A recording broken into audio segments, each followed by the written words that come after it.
and solve this second one. So in this one, because there is a fraction, it's easier to use graphing. What you could do is you can either move the y over here, or you can go ahead and subtract x from both sides.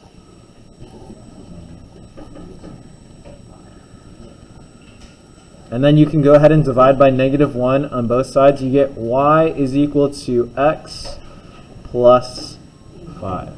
Okay? So now that you have this, you can go ahead and graph this.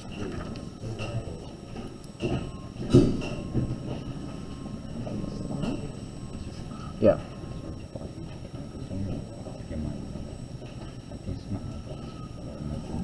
Your black umbrella?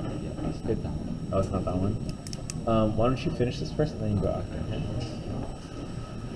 Okay, so for the first equation, it's at -5. So what does that mean for us? What is that called? So what does the -5 represent?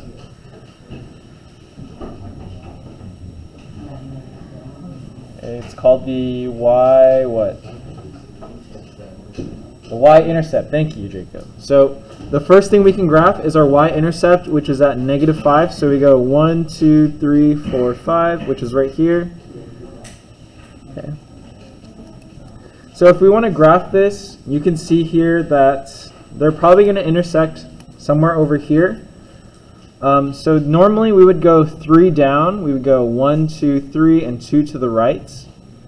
But because we know they're going to intersect somewhere to the left, I want to go retrace my steps. I want to go backwards. So instead of going 3 down, I'm going to go 3 up.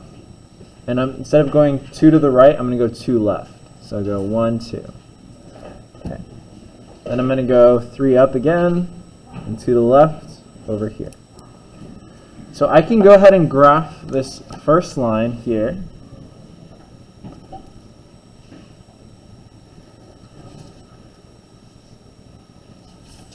Okay.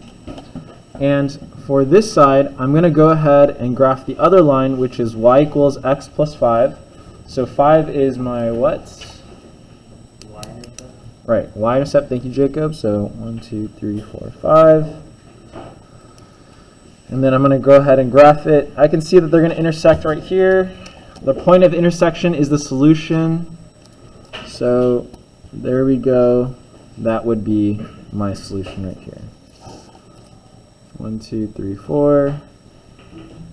So my solution would be -4, 1, right? My solution would be -4, 1. So even though this problem may also look like, again, you could use elimination, you could use substitution. Why are we using graphing here? Because it's fractions, right? So fractions makes it so that we want to use graphing here.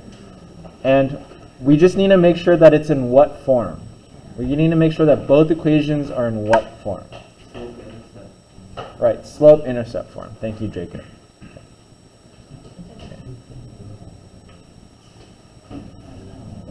Okay, so you want to, so sometimes on the harder ones, you have to change it around so that's in slope-intercept form in order to graph it. Okay.